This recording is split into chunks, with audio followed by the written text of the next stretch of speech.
What up, YouTube? Pinkerby here, back with more I say that every time. Back with more Advanced Wars by Web. This was a really good game that I just played over the course of like the last week or so, and I haven't had a chance to sit down and record it. I am finally getting to do it. I really liked this game. This was a really fun game, like honestly. Quote 58 in the off chance that you're actually watching this somehow. I don't know how you would. Honestly, legitimately a super fun game. Playing a tier 1 match here, going with my absolute favorite CO in tier 1, obviously. Sasha.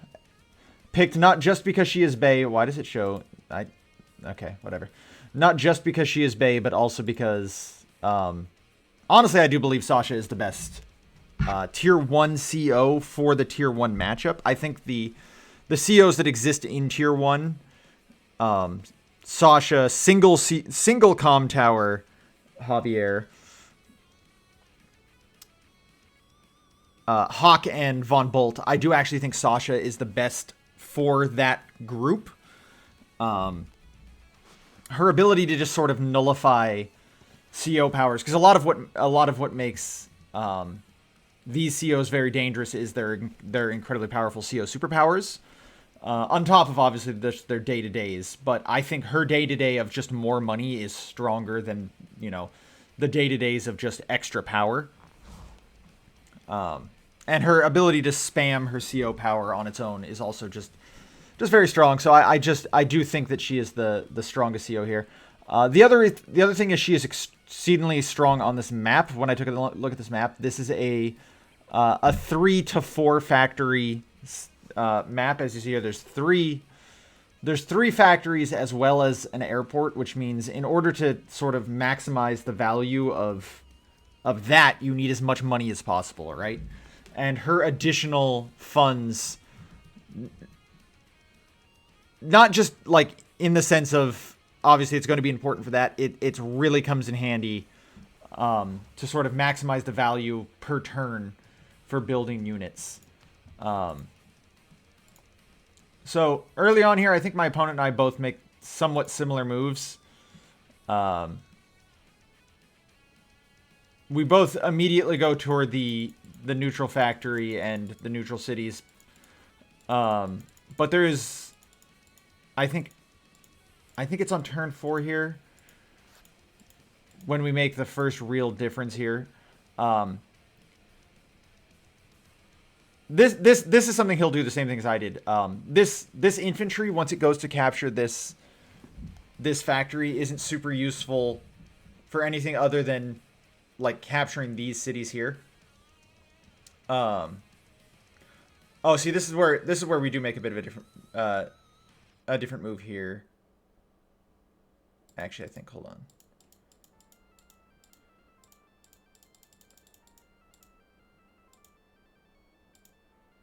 Yeah, so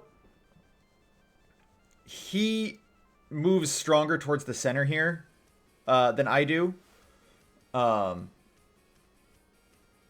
Like we ignore the same cities, which is funny. But he pushes up not to take this comm tower first, which is interesting to me. But I guess it makes sense. He doesn't need it as badly, because he's at 110, 110. I'm only at 100, 100. So if there, in the off chance that there is an early skirmish, like if we were to move up here, even after I've captured this comm tower, he's still at an advantage. We both build the turn 5 tanks. But I actually end up building 2 to his 1. I thought it was more important to start spamming tanks early, just so I could start. As a Sasha player, the thing you want to do is obviously push your money advantage, right? And my thought process early on here was, if I can keep him off of cities that should be contested, forget just flipping his cities, just keeping him off like these cities here. It'll give me, and obviously it'll give me the monetary advantage. The other thing that we did different here, and I want to push this back here, is so we have these infantry here, right? We both have these infantry in these exact same spots. He moves to take these two cities with them, but I don't. I instead move this this infantry up to take this city. The reason for that is I had this city already captured, which he didn't.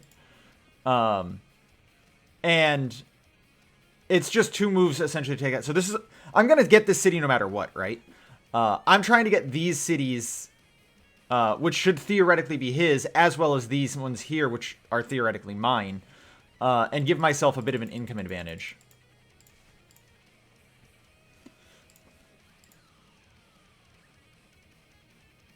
So he does get to move up here, but as you can see, I have an infantry pushing in here as well. I have tanks here. We have an interesting little. We have our first skirmish.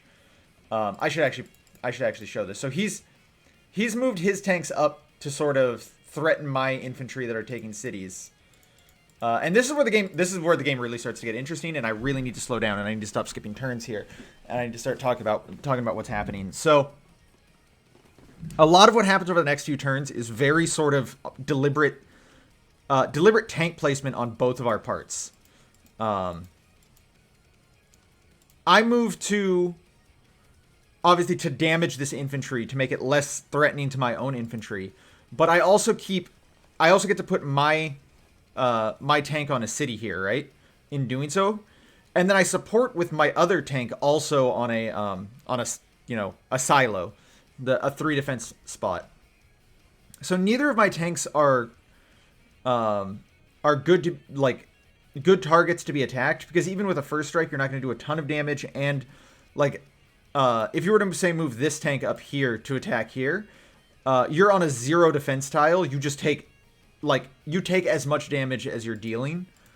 And as you saw, oops. Let me move back here. I only moved this tank 3 spots over onto this city.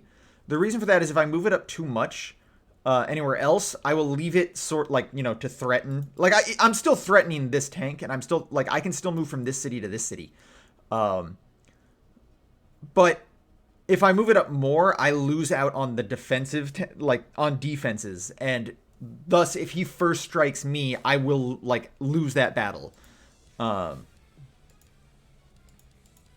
Here he finally starts taking his comm tower. What's interesting is I'm actually currently behind on cities, but I'm not behind on funds. I'm actually still slightly ahead on funds. I have 14 to his 15. So he starts taking cities here, starts taking these cities here, which are essentially these cities here. And he does choose to move both of his tanks up to kill this one tank, which isn't, it's not a terrible decision, but, this is again where, this defensive posturing comes into play, so,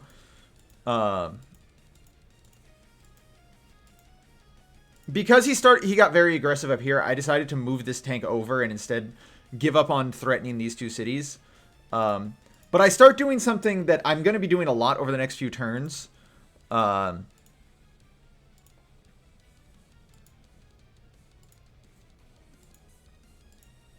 Which once it actually happens, I will explain it. So, once again, see, I moved this tank down, and again, I get to keep this tank on a defensive tile.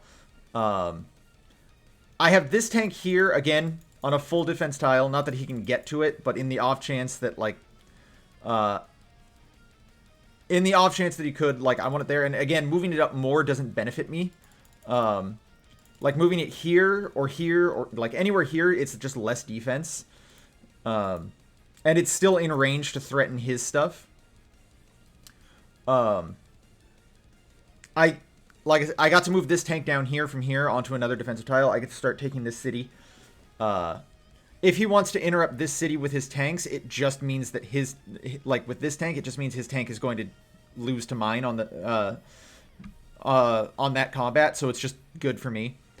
And this is where, my slight my slight extra funds starts coming into handy. I build my first helicopter, as well as I still also get to build 2 infantry and a tank. He did not... Like, he built 2 tanks and an infantry, which is, what, 15? Whereas I built 18 worth of units here, and I just get to put more units on the board, which is always good. But the other thing is I've started moving my infantry down, not to threaten his HQ, but actually to start threatening to capture the cities that he should want. And you're going to see this a lot. I'm going to really be focusing on moving infantries down into this area because it forces him to deal with it with his tanks, because he hasn't been building infantry over on this side. He's been building infantry over on this side. And even though he's got a huge amount of infantry right here, I'm not super threatened. I can very easily put things over here from this. Like, that's the reason I'm not, like, I can't really threaten his HQ if I start moving infantry as well, is that he can easily build tanks and recons and stuff like that over here, which will be able to push me back. But I want to move his forces over here to allow me to sort of threaten to take these cities here that he doesn't want me to have, because these are supposed to be like the contested ones, and to give myself an even higher advantage.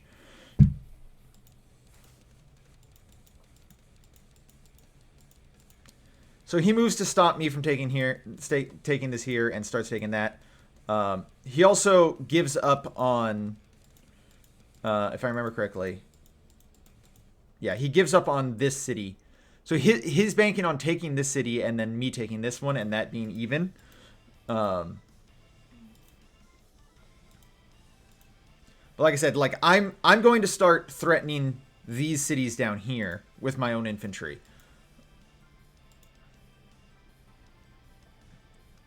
I activate my first of many CO powers here.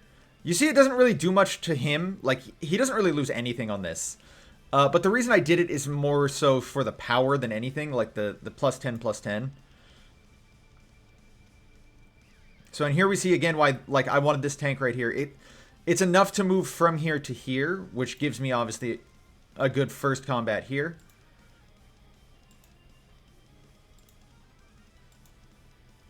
I didn't get this roll. That made me sad. I wanted to get this kill and just remove that tank from the board, but it didn't happen. And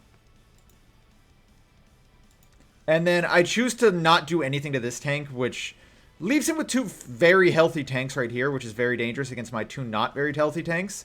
But if they choose to fight my tanks, it means he's got less stuff over here, which again, he can't really do right now, because I am threatening his HQ. I've got a large group of infantry very close to his HQ. So he does have to start moving some stuff over that way. In the same way, though, I have to do the same thing. So I just immediately move a tank over to my my HQ to just sort of keep it safe. It's preemptive, right? But you see, we sort of both have the same sort of strategy going on right now. We have large infantry groups pushed deep into, like, enemy territory. He actually gets this kill with that infantry, which makes me sad. Like, he got the kill with the infantry, but I couldn't get the kill with the tank. So here it is. As you see, he moves the tank away, which leaves me with this tank essentially having taken no damage on this turn, which is good. I lose the 5 HP tank and the 1 HP tank, but I take nothing else on this one, which is good for me. This is something else that, like, as you see on my last turn, I built tank, infantry, helicopter. This is something that, because I'm Sasha and because I get that little bit of extra money, I can sort of do, right? I don't want to say throw away units, but I can more easily take a loss in combat, because I can more easily recover because I have the higher funds, and in doing so I can sort of push units to where I want them to be.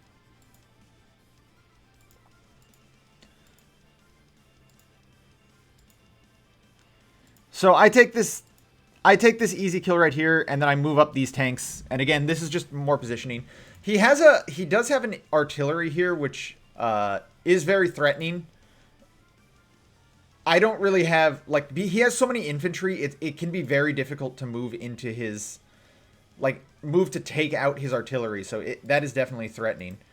And again, see here, I'm doing, as I said, I am moving to threaten his cities with my infantry, which means he has to deal with them with his tanks. He only has one infantry over here.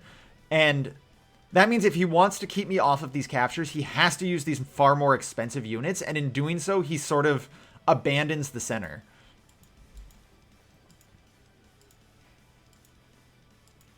I choose not to kill off this infantry, instead deciding to leave it weakened. It's not threatening to any of my units. And it allows me to position this tank, one, to sort of threaten infantry that are over here, as well as heal up on my next turn, back up to full health. I also move this helicopter in to sort of, to actually just sort of, stop saying sort of, to actually threaten this tank if it decides it wants to fight any of these units up here. It makes it less viable for him to move this tank up. So what I'm expecting to happen on his next turn is he moves this tank over to fight this infantry, which you'll see if he puts it here, it keeps it out of range of this helicopter. But that means it moves it away from this area now, which is getting obviously dangerous.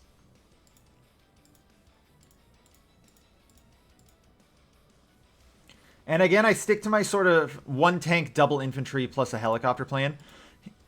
He does have an anti-air, and he's very likely to build more, but that's actually good for me. Anti-airs are expensive at 8,000. It takes up over a third of his entire income. And once I switch over to pure tank spam, they become less dangerous, right?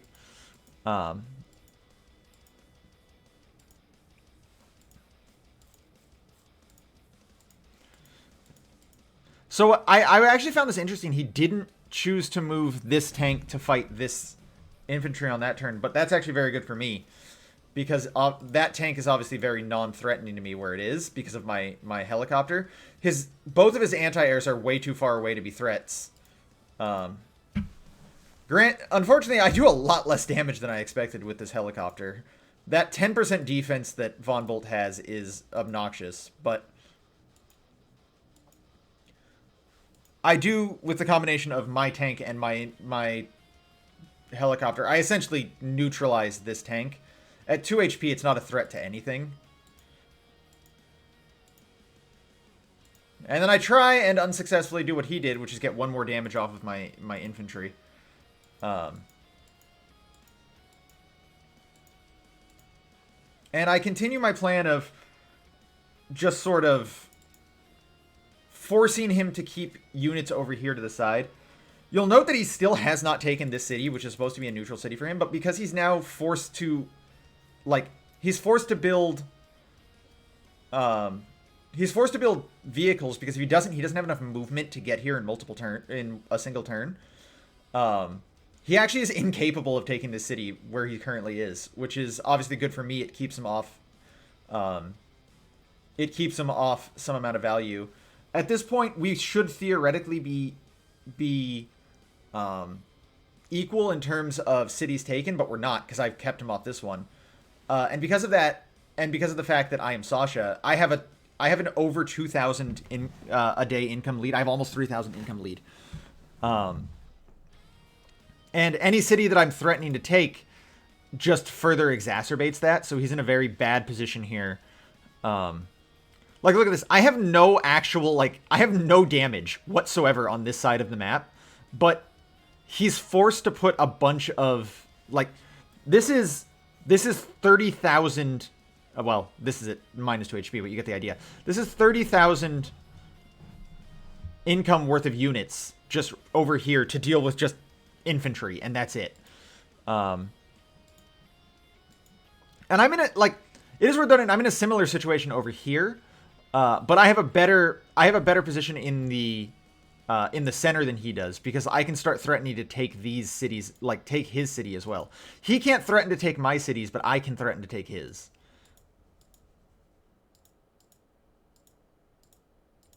That's part of the reason that obviously he moves these infantry away, is that he can't move them up, because if he does, he's just giving up his city for free.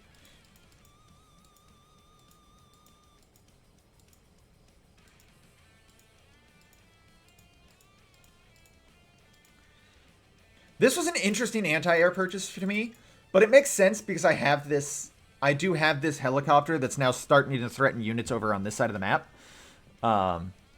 The thing is, if I do move this helicopter over here, this anti-air obviously has to go over there. This one becomes useless because it's not, or not useless, but it becomes a lot less threatening because it's not threatening anything here. I have two HP infantry, so who cares about those? And obviously, he's already got this one threatening this one over here. I think I make a mistake on this turn, too. This is the turn where playing on mobile gets me.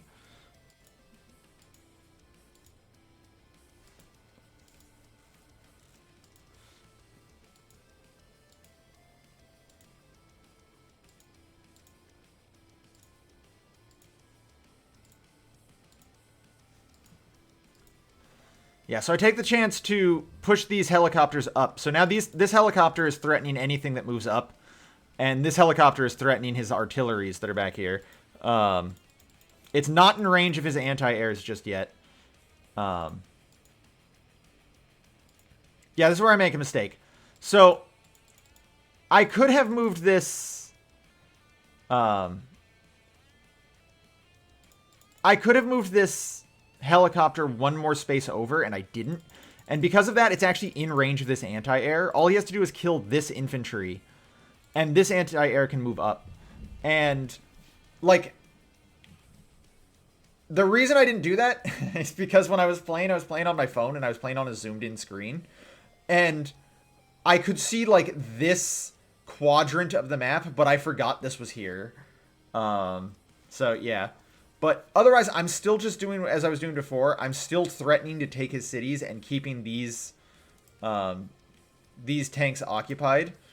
One of the things he could have done, too, and I'm surprised he didn't, is he actually could have just moved these tanks onto, like, this HQ. Like, move this tank onto this HQ, move this tank onto the city.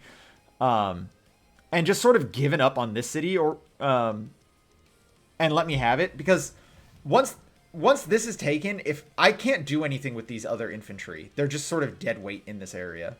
So, I choose to make this a tank spam turn. I also choose to use my power on this turn just to get him off his. I guess I should have pointed out when I did that. Did I do it right at the beginning of the turn? Yeah. Again, like, he was still... I was in a position to make him lose more than that, but I wanted the extra power. Oh, damn it.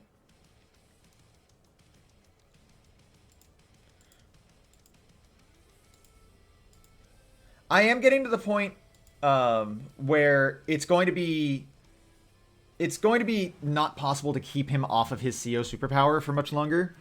The reason for that is it's going to start taking longer and longer for me to build up my CO power, even though it's only 25,000, and also, like, there's going to be so much more conflict that when I do build up my CO power, I'm not going to be able to keep his entire bar off.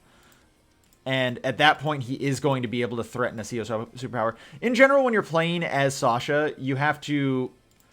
and this is part of it, too. Like, he got a huge chunk right there, which is really bad.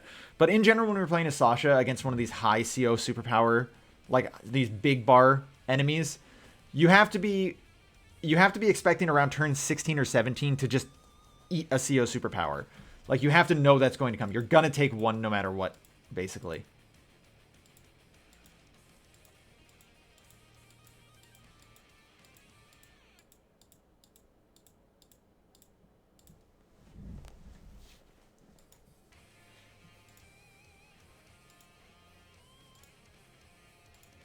So this was a pretty good turn for me.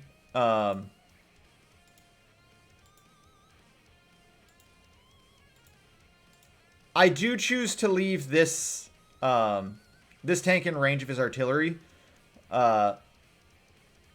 This is an interesting set of movements here, and I actually do want to talk about it. So I could have killed this tank with this tank. The reason I chose not to do it is because this incentivizes him to attack this tank with this artillery that's on. Or I'm sorry, it incentivizes him to attack this tank with this artillery, because it's at low HP. It's at lower HP and it can deal more damage, right?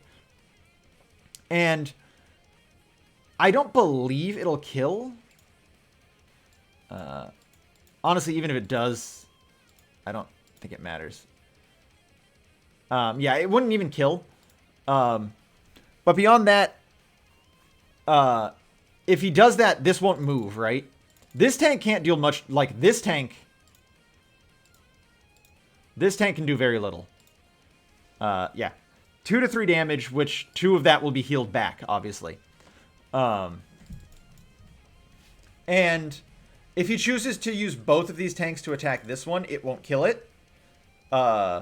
And then I still have this 9 HP tank that can threaten these, as well as obviously this stuff here.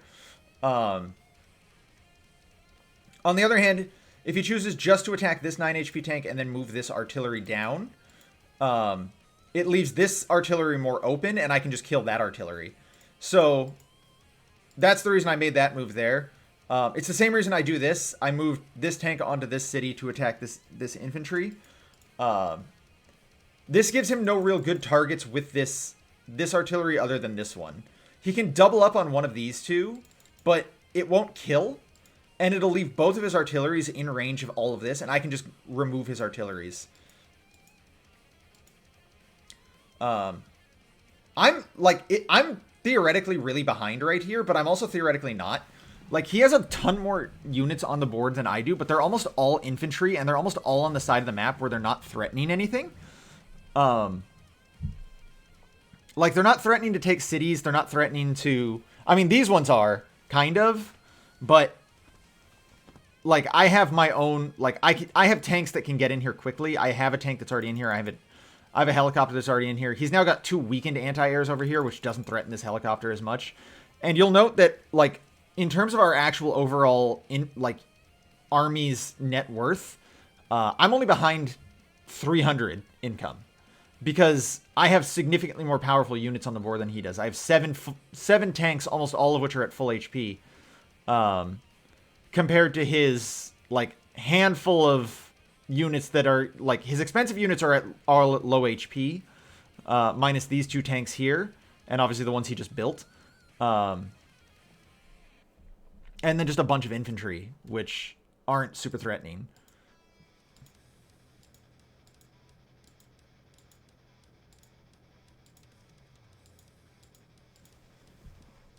So this is where I move from full tank, from like that infantry spam that was sort of forcing him to keep units over here, to full tank spam. Because now, like I said, his board is almost entirely... I keep saying board like I'm playing card games.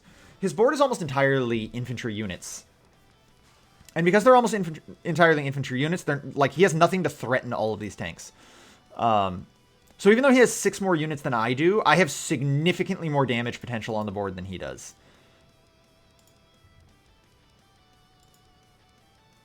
So he does choose to attack the 9 HP tank like I thought he would, and then he uses all of his infantry to kill it off. What's interesting is he still has to move a lot of stuff over here. Like, he does have to keep things over here. Because I do still have, like, the few infantry I have left are all over here threatening his HQ. So he does still have to move stuff over there.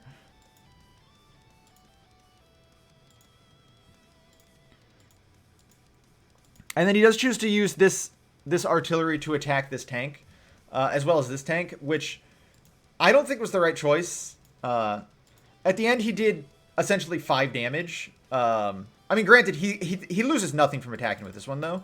But I do think he should have moved it back onto the city to start healing it up instead. But he essentially just did 5 damage, and he did lose 2 HP on his own tank, I believe, correct? Yeah.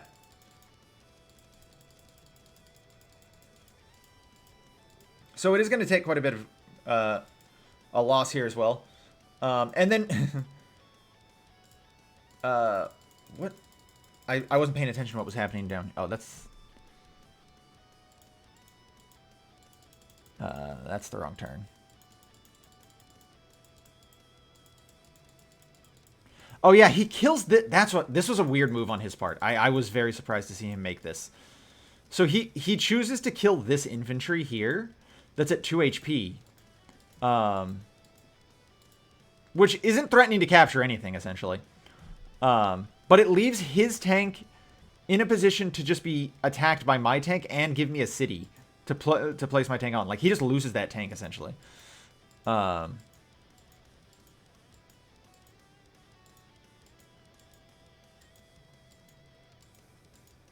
then he also builds his first mid tank here, which is, I think, sort of a mistake on his part. This mid tank isn't super threatening because I have so much stuff on board. All he can really do at any given point with this tank is mid tank is threaten one of my tanks, but I am spamming tanks like so many tanks out every turn. It doesn't really matter.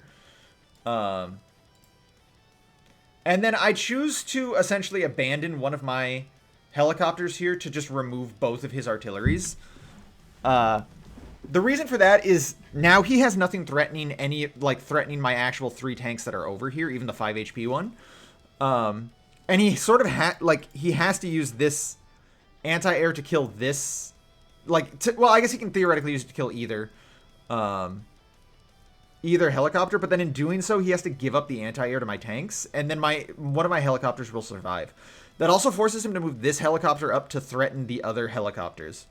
The other helicopter that I have that will survive. As well as sort of, most likely, I expect on his next turn, he's going to move this anti-air onto this city to start healing. Again, to sort of threaten my helicopter spam. This turn in particular, I choose to do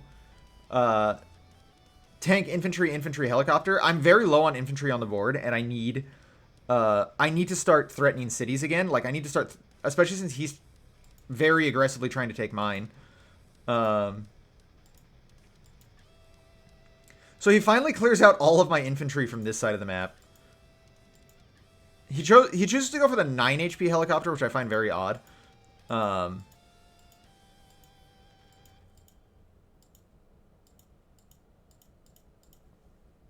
then this sort of just moves back. He creates his own defensive wall against my vehicles here with his infantry, which is the good thing to do. Obviously, the thing you want to do with your infantry. I was very surprised he actually moved this anti-air further back than I expected, which I guess makes sense because I do have tanks that could threaten it. But that would, in order to do that, I'd have to sort of give up the city. So, that's the thing. He could have sort of forced a bad situation here by putting that anti-air here and forcing me to either move a tank away, move this tank away, or move one of these tanks towards it to attack. But now, the other thing he did... Oh, I need to point this out too. The other thing he did is he made another mistake on how he moved this mid-tank. He moved this mid-tank to threaten over here, because that's what I've been doing, right? I've been pushing very hard into this area, and I think he thought I was going to keep pushing with this small force. That's also why he moved this artillery here, in case I tried to move up onto this city with this tank. But in doing so, he accidentally left this city completely open. There is no unit that is capable on his turn of damaging this infantry if it moves to take this city. So I'm guaranteed to flip this city.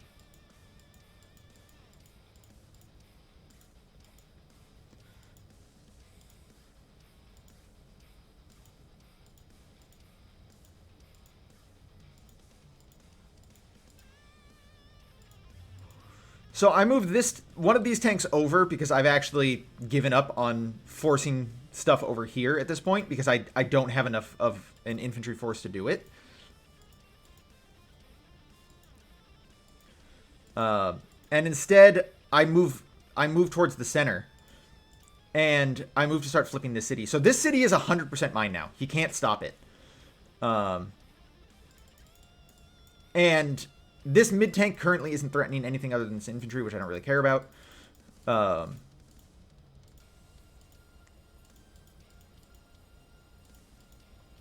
He makes an interesting move here, moving this helicopter back to attack this tank. Rather than either of these ones. So he's essentially just abandoned this anti-air, which was interesting to me.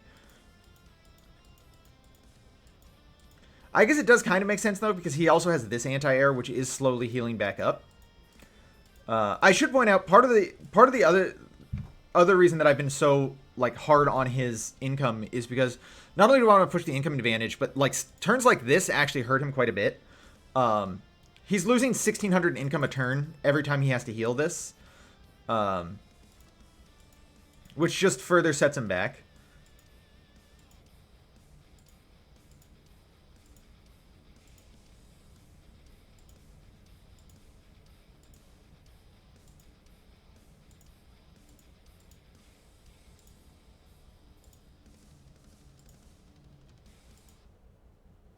So then this is another very aggressive play on my part. I move all of my tanks over here because he has nothing to threaten them other than this one, I guess technically 2 helicopters. But the way I place them, he can't actually, like, he can't actually attack, like, he can't attack this tank with multiple helicopters. He can't attack any of the tanks with multiple helicopters. So he's completely clear now over here, right? Like, he can move this infantry to start trying to take that city. And finally he's pushed me back because I can't approach because of this mid-tank. But the problem is now I've also pushed him back and I've started flipping cities, which is very bad for him because my income is very high. And it's about to get high, or like, his income is not very high. My income's already higher, and it's about to become even, like, more. There's going to be even more disparate income advantage here. I am the 1%. And then I choose to build my first mega tank or mid tank, and then this is where I realize, okay, so here's what's going to happen. He's going to take his turn. I'm going to take my turn, and I'm going to market crash again. And then almost certainly within the next 2 turns of that, he's going to get his CO superpower. I can't stop it. I also should point out, I threw a tank into the fryer literally just to damage that tank. Just to sort of slow him down a bit.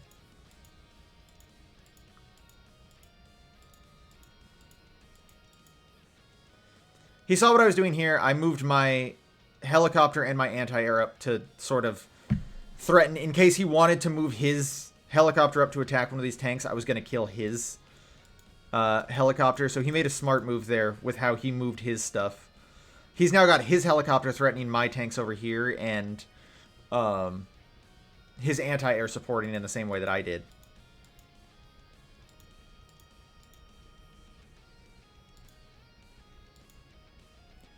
So I do flip the city, and now he's down to 1,600 a turn, and I'm up to 23. A 5,000 income difference is huge.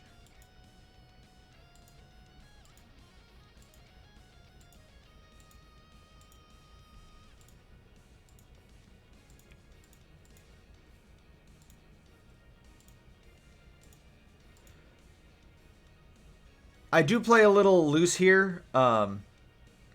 I choose to essentially sacrifice this helicopter to kill that tank. The main reason for that is that I don't remember what it was. Oh, wait, hold on. I think I do.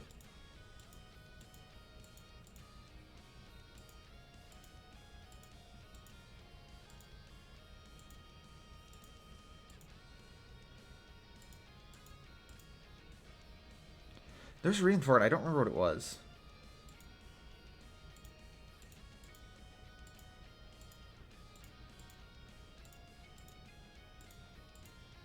This was a very big swing for him. Um, he makes the right choice of not attacking this tank. Instead, moving his mid tank back to threaten if I move this mid tank up.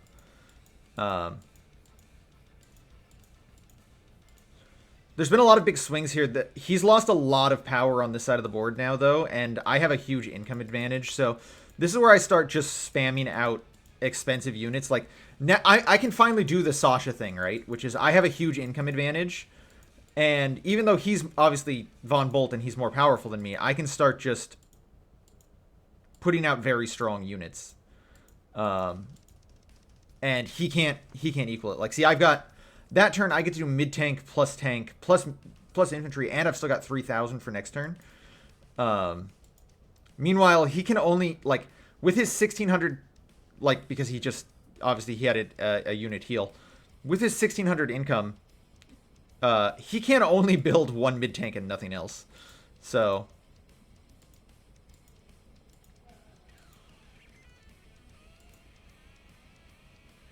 I made a dumb move here, by the way.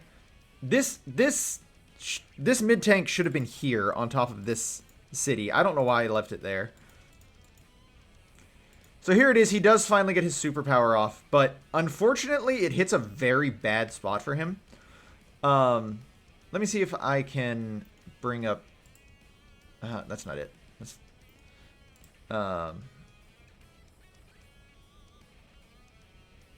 yeah. So the missile targets the opponent's greatest accumulation of unit value.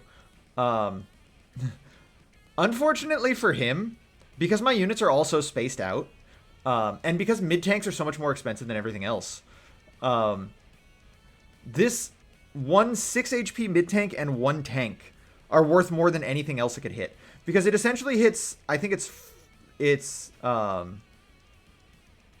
does it, I think it's 5 total. 1, 2, 3, 4, 5. Like, it hits here. Yeah. And then it hits what, here up. I don't remember how big it is. But basically, there's nothing like this is what? This is worth more than a single tank on its own. So the only other place it could hit is here, which is worth less. Here, which is worth less. And just like here, which is worth less. Because this is just slightly... This right here is worth just slightly less than this right here. So that's a very weak Ex Machina on his turn. He makes an interesting move here. Why did... Hold on. Oh, he used it to kill that. Okay. So he just completely, like, walls me out here, right? But the thing is, with this 4 HP... The 4 HP artillery, I can just kill. And then I have enough movement where I can place this... I can place this tank right here. And in doing so, it... Like, it's out of the range of this rocket.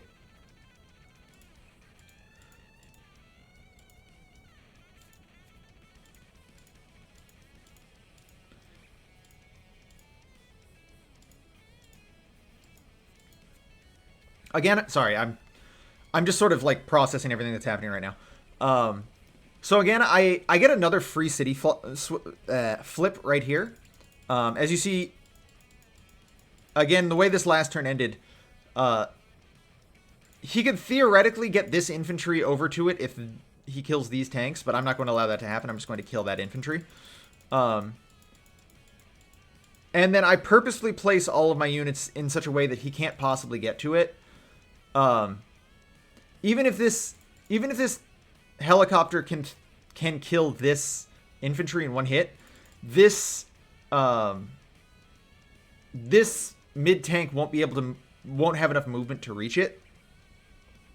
And then even if this mid tank could kill this tank in one shot, or this tank in one shot, which I don't even think it can.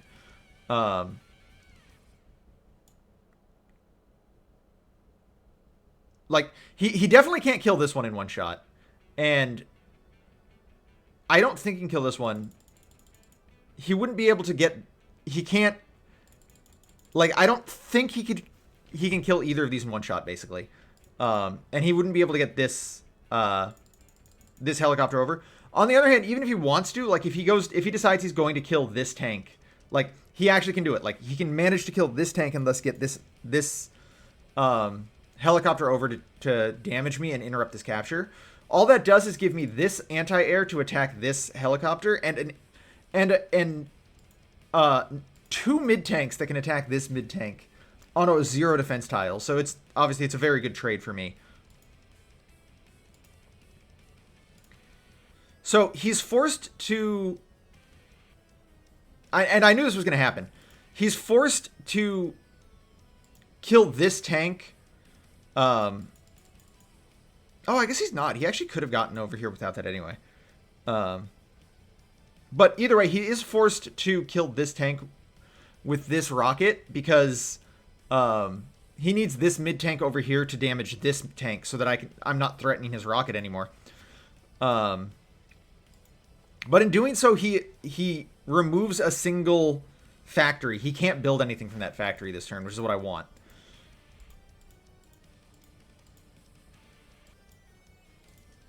He does maximize what he gets out of the two by just building a mid-tank and an infantry, which makes sense. And now he's trying to do to me what I'm doing to him. He's going to attempt to flip this city with this tank and this mid-tank as protection.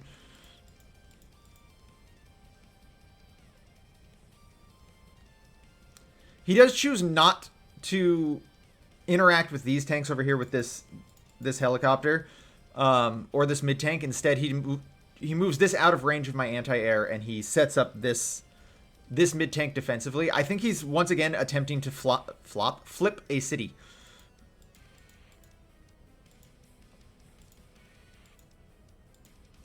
And again, this is more just very defensive movement on both of our parts. This game's been very back and forth, and it's been very defensive movement, and I like it. I loved how this game played out. This was super fun. This sort of just positioning battle to make sure that if one of us blinks, the other one is at a disadvantage for it.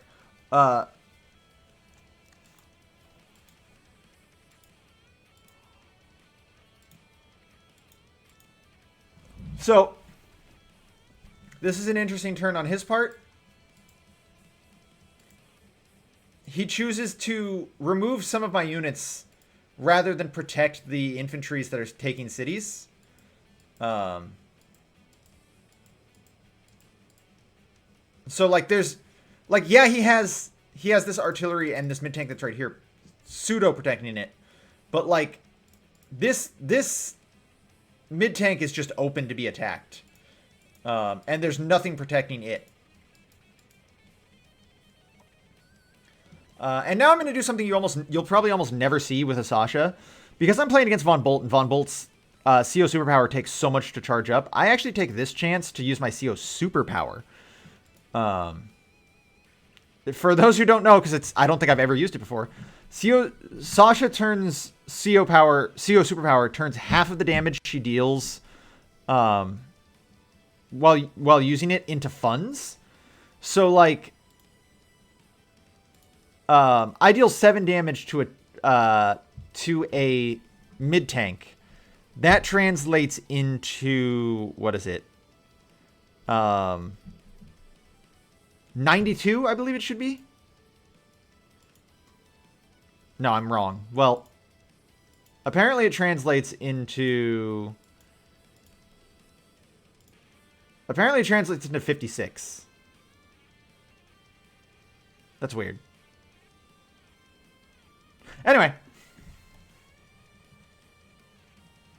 Oh, no, yeah, that makes sense, because it's half. Duh. Anyway, so... Oh, yeah, because I think I also even get the money for damage dealt from him. I'm not sure. I actually don't know how that CO power works. I never use it. Let's find out. Receives funds equal to 50% of damage dealt when attacking enemy units. Okay, yeah, so what I said. But yeah, at this point, I see no reason to worry about this city. Instead, I'm just going to, deal huge damage to all of his other units. Little fun thing here is I once again guarantee a flip of this city as well. Like, he's going to flip this one, but I'm going to flip this one. Because his mid-tank just, like, can't get to it. This 1 HP tank coming in clutches a body block.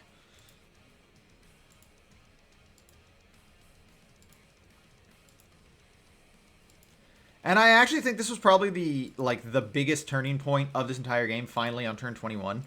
I have removed all but one of his mid-tanks from the game, essentially, because this one's at 3 HP. He does have, he has this rocket, he has this mid-tank over here, but this mid-tank's not really threatening anything. And because of all the funds I get, I got to build multiple mid-tanks, and I get to build an anti-air. The anti-air is sort of preemptive in case he starts building more helicopters just to have it more than anything. Mid-tanks aren't super good against helicopters. Interestingly enough, because he can't actually stop this capture, he chooses to just kill off this anti-air, which is actually probably a really good choice on his part. But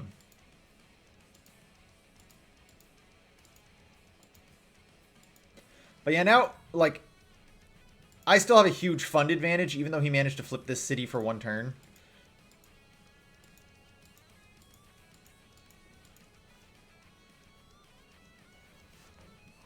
And then right here is where I realize we're in very similar positions. He has nothing really guarding his HQ. I have nothing really guarding my HQ. And I decide now's the time. Like, I have to do it. I have to start pushing down towards his HQ, because he only has these infantry and this one tank to protect.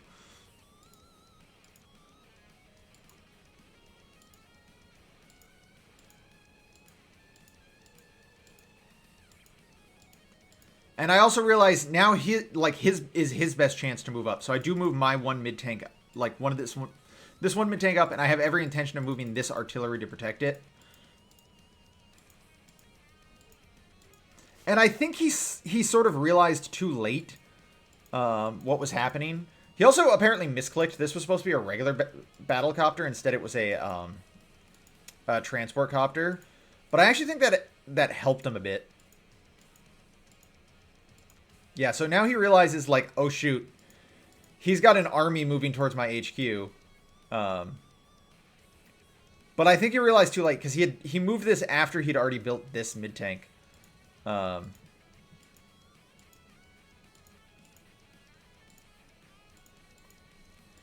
yeah, so now I've sort of guaranteed my victory. I want to say, this is sort of a weird thing to say, but the tides have turned way too hard against him. I have a very large army of mid-tanks over at his HQ, and he has nothing to protect it. And I think he just sort of realized that too late. If he had realized what was happening, he may have built this mid-tank over here, but I don't think it would have even mattered.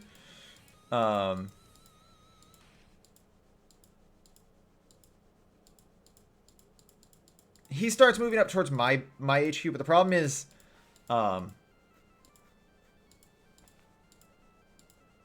is, less that I have, like, the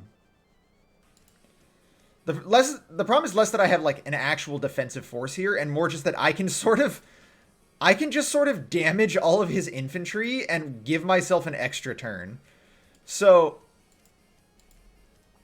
he can't get to my HQ on his next turn, but I can get to his HQ on mine, and he has nothing to stop it. Because even if he puts this infantry here defensively, I can just attack it. And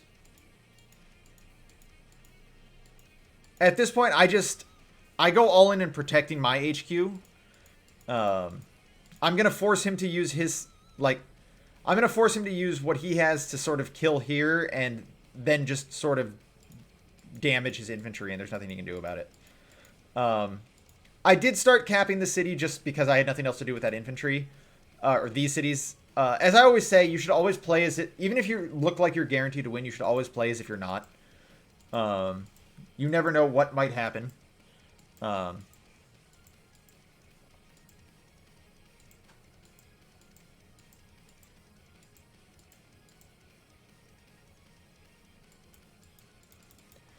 And then I make what's probably a mistake right here as well, but it doesn't matter. I've definitely won at this point. So he has nothing to stop me from capping his city. I decide to kill that infantry, but it doesn't actually matter because and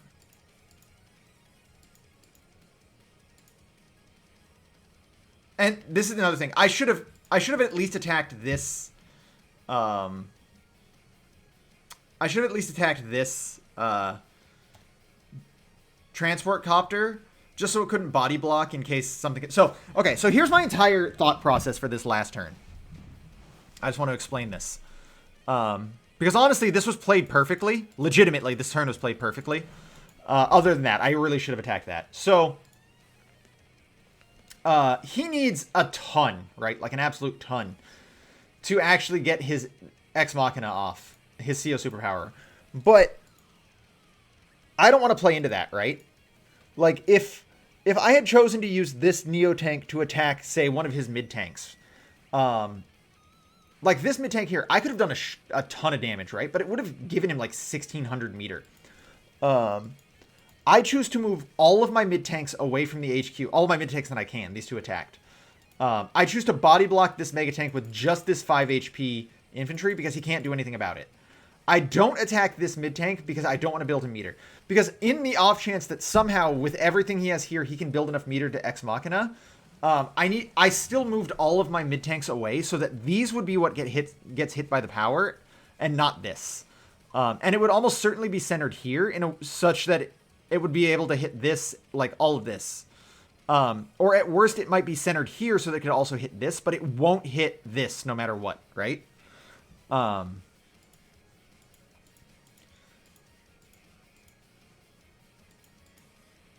I do still move to protect my HQ. There's no real point to it. He makes all of the right moves here. He properly body blocks from my Neo tank, and like he's still threatening. Like even if I attack with both of these, it won't kill this, but it'll damage it, right? And he's still capable of capping and then moving his infantry. Joining his infantry to go back to full HP. And then he'd be able to kill off what I have here. But again, this is, at best, this is 3 turns. And that's assuming I don't get in some other way to deal more damage. But yeah, I think I played that last turn perfectly. This was a crazy game. Like, honestly. Like, I do think we both played very well. I think I had just had the advantage of the better CO in the matchup. Just because of how this map is built and how everything is. But it was super fun. Like, honestly. There was so much to talk about. There's so much I didn't even talk about. Like, little nuanced stuff that I just sort of skipped over. Just because I wanted to focus on, like, some of the more bigger moves. I do think the early game where we're both sort of just in each other's HQs with infantries sort of forcing certain movements. Like, this was all really well done on both of our parts. But I just had an income advantage, and it allowed me to do things like, it allowed me to do stuff like this, where I get to build a tank and a helicopter and 2 infantry, because that's what is it, 1,800? Yeah, that's 1,800 income it requires to do that, but he can't do that. Well, I mean, I guess theoretically could. He can use all of his income for it. But he couldn't do that because he also had, like, I get to do that and I get to heal units, right? Because I'm left over with 2,900 extra. He doesn't. Like, he can't heal a unit on any given turn and have enough money to do that. So it really was just the income advantage that sort of allowed me to overcome the sort of what should have theoretically been a stalemate. But yeah, no, this was a super fun game. I really liked it. I had another game with Sasha that I also will probably upload at some point in the future. Not long after this, that was very one-sided on my part because it was against a Kindle. They chose a low-tier CO. But I still want to show it off anyway because I think I've played what could theoretically be considered a perfect early game. I made a bunch of mistakes later after that, but I didn't care. I still want to show it off. That'll be later, though. But yeah, no, this game was super fun. he even, like, my opponent even messaged me. He's like, this was a really good game. And I agreed, like, honestly. There was a couple points where I thought maybe, like, there was a couple points where I'm like, if I'm making the wrong decision here, I might lose. Like, because he has so many infantry over by my HQ. Like, I'm like, if I'm not doing the correct movements, I may legitimately lose. And you can see just by, like, the turn-to-turn movements, like, there's a lot of back and forth. Like, he pushes up super far, but also gets pushed back super far. But then pushes me back again, and then gets pushed back again. Like, it was, I don't know, it was a really fun game, honestly. This is the sort of stuff that when I play Advanced Wars, this is what I want to show off. Stuff like this. But anyway, if you've managed to listen to me talk for this full hour, thank you, honestly. I hope you enjoyed it. Thanks for watching, guys. This has been Pink Reaper, signing out.